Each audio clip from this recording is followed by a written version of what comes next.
The Haval Jolion. You're watching this review because you've seen this car in increasing numbers and you might have noticed two very important things about it. Firstly, it's cheap, or at least cheap enough to undercut its major rivals. And secondly, it's available, as in you can probably buy one without having to wait 6 months for it.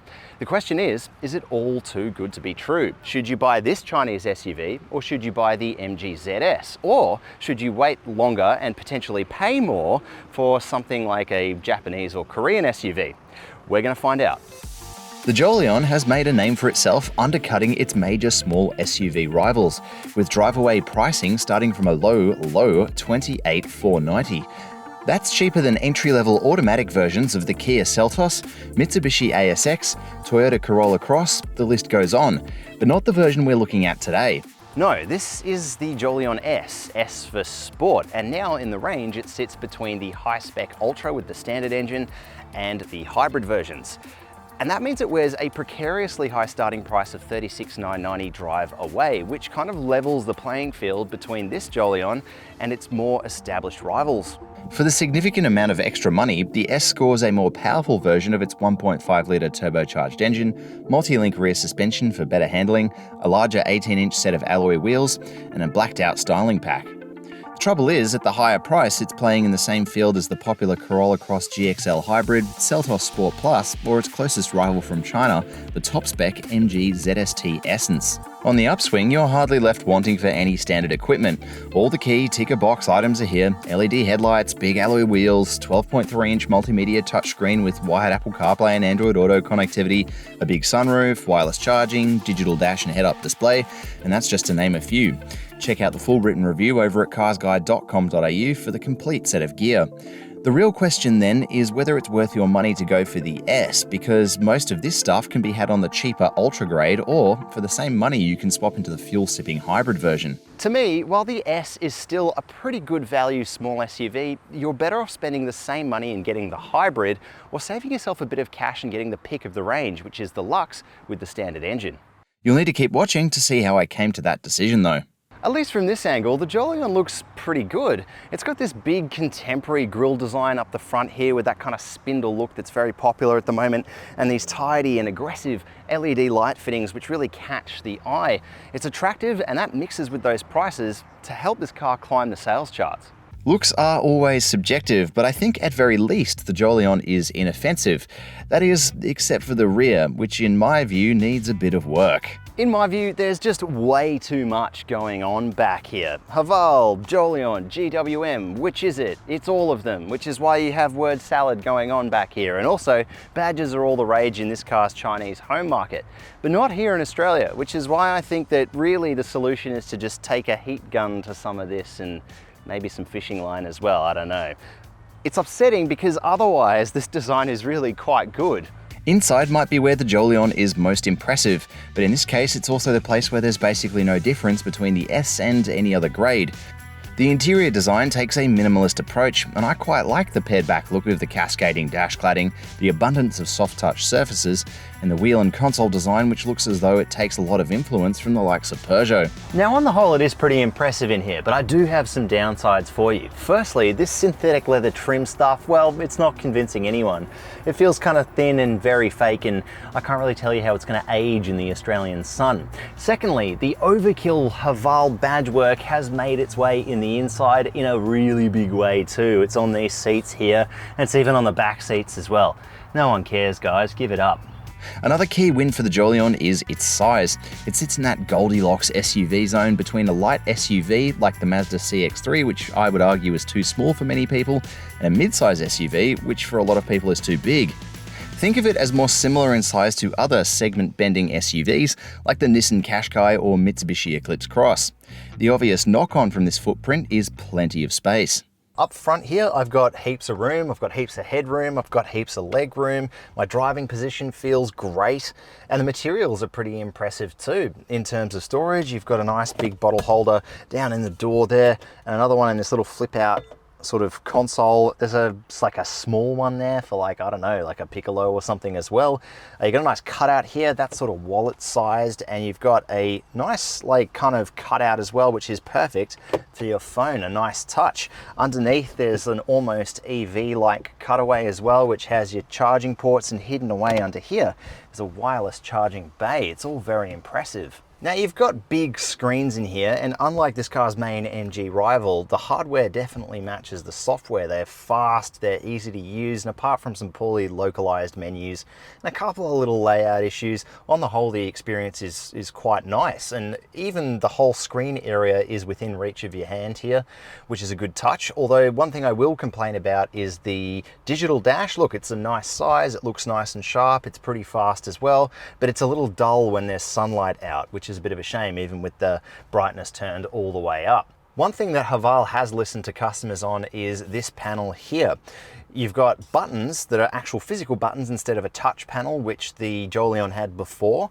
And that just means you've got really easy access to all your climate functions on here. But interestingly, there's no volume knob. That's actually one of the main downsides of this car for me. If you're a passenger, you have no way to control the volume of the system. There's just the volume toggle on the steering wheel. I think there is a way to do it if you go a couple of menus deep on the screen, but that just seems like a glaring flaw to me. Why is there no dial where I can easily turn the volume up or down? It's silly. And my dial issues don't stop there either, because there's a dial selector for your gears. Looks fancy, it's all minimalist and shiny and has a nice grippy finish, but my main issue with it is it doesn't have like a spring that stops it from rotating further than the gear you've selected. And so what this means is it just rotates on the spot, and you have to pay very close attention to what gear you've actually selected.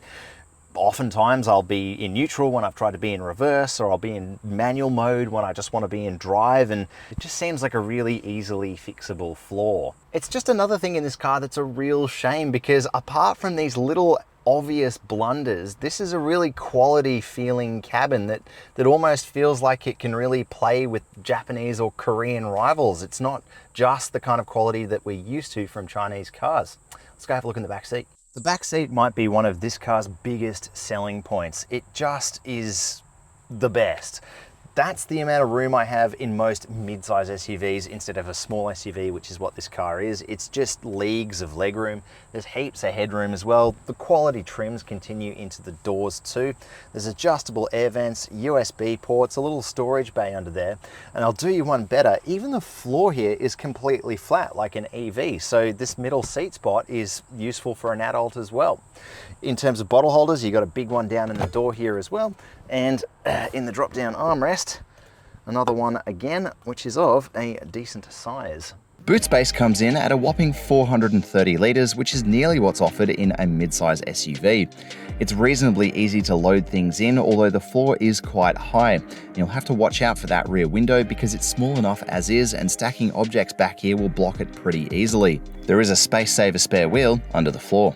Under here is a 1.5 litre turbocharged engine, which drives the front wheels only via a 7-speed dual-clutch automatic transmission. Now, this is one of the areas where the S separates itself from the rest of the Jolion range.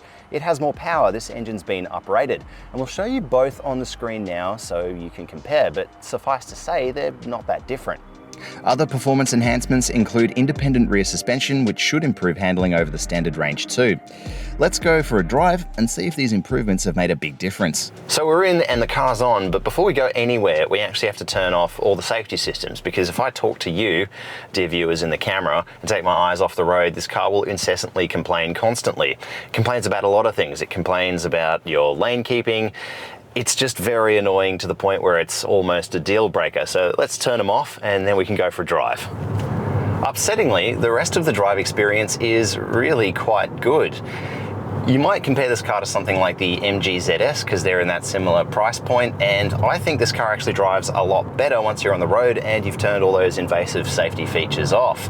The steering, it's a little bit wooden, but it feels a bit more direct than its MG rival, and the ride quality is really good too. It doesn't have that kind of cheap understeery feel. It's quite firm, a little bit sporty, but it does keep things pretty under control and feels balanced over both axles, which is pretty important too. The little engine's not bad either. 1.5 litres, yes, you've got slightly more power and torque than the normal version of the Jolion. To be honest, I don't think you're really going to notice it an awful lot, even if you were to drive these cars back to back. Yes, it's got a little bit of extra kick, but is it worth the money? I would say that's questionable.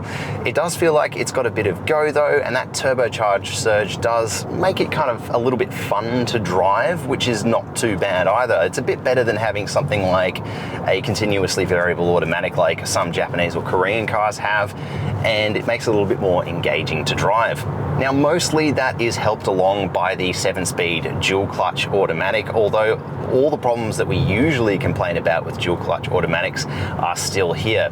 There is a little bit of moment of lag from a standstill when you take off, and obviously that's exacerbated with the turbo lag from the engine as well. And it is quite easy to catch this little gearbox off guard as well. It's not as smooth as maybe you'd hope, but it's also not the worst one I've ever driven. It actually reminds me quite a bit of driving one of those lower torque versions of Volkswagen cars, like a 110 TSI Volkswagen. It's kind of similar to that experience. A little bit laggy, a little bit easy to catch off guard, but on the whole, actually it's not that bad. It's not a deal breaker as much as the safety system is. Visibility on the whole, not too bad. I feel like out the front here, I've got quite a commanding view of the road actually, and your seating position's nice as well. It feels like you're sitting in the right spot. It doesn't feel like I'm sitting too high or too low. I've got a nice kind of view of the road, and it's easy to see the curb, most importantly. The one place you do have trouble seeing out of the car is out the back there, because that tiny little rear window is a little bit of a sort of letterbox aspect, and it doesn't really offer you the best view of the road.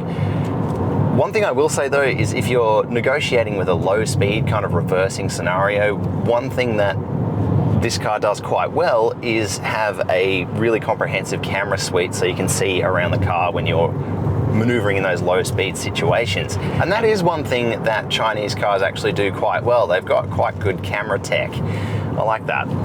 The other thing this car does quite well is being reasonably quiet on the road. It's not super noisy. There's a lot of kind of sound deadening in the engine bay if you take a bit of a closer look in there.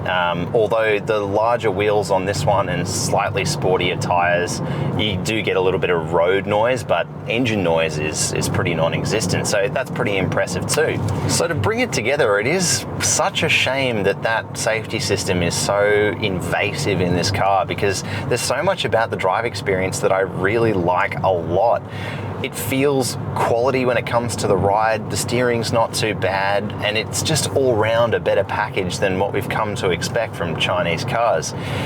Colour me impressed. Now, fuel efficiency. So one big surprise from this new and more powerful engine is that it's also more fuel efficient. It manages to shave 0.6 of a litre off of the claimed total. We'll show you that on the screen now. But in my testing, I did overshoot that number by a quite significant margin. Not outrageous, but not the best. Thankfully, the entire Jolion range, including the S and the Hybrid, can also take entry-level 91 unleaded too, which is a bit rare for this turbo dual clutch sort of setup. For safety equipment, this car has plenty of gear, and as we've already covered, possibly too much gear. That driver monitoring system, not only is it quite invasive and really downright annoying, but it's also a little bit creepy too. Unlike other brands which use similar systems and have the good sense to bury it in the dash where you can't see it, Haval just has it sitting there on the A-pillar as a constant reminder that you're having data points collected on you. And if you do go into the system and switch it off, which you'll be quite often doing if you buy one of these cars, it serves you with a message that reminds you of how responsibly your data will be used. Yep, heard that one before. Anyway, the Jolion is a pretty damn safe car if ANCAP's metrics are to be trusted. Petrol variants carry a maximum 5-star rating with high scores in occupant protection categories, and things like freeway speed auto emergency braking are included. You also get 7 airbags, including that new center one which stops you knocking heads with your front passenger. Very good. If you want to read the full list of safety stuff, check out the review at carsguide.com.au. Ownership? Well, that's a good question. This Haval stuff is so new, we don't know how it's going to age yet, but one good thing on your side is a long 7-year warranty, 5 years of roadside assist, and a decently priced service schedule. Check the CarsGuide site for all the numbers, but the Jolion also needs to visit the shop once every 12 months or 10,000 Ks. I wanted to like this car more, but it kept giving me reasons why I shouldn't, and they were annoying, avoidable reasons too, which is the most frustrating thing. Maybe the value is worth it to you, but for me, I'd be more inclined to pick one of the more budget-oriented variants of this car, as I don't think the extra power is worth it, or one of the hybrids for that fuel-saving potential. For all the granular detail, remember to check out our full written review over at carsguide.com.au.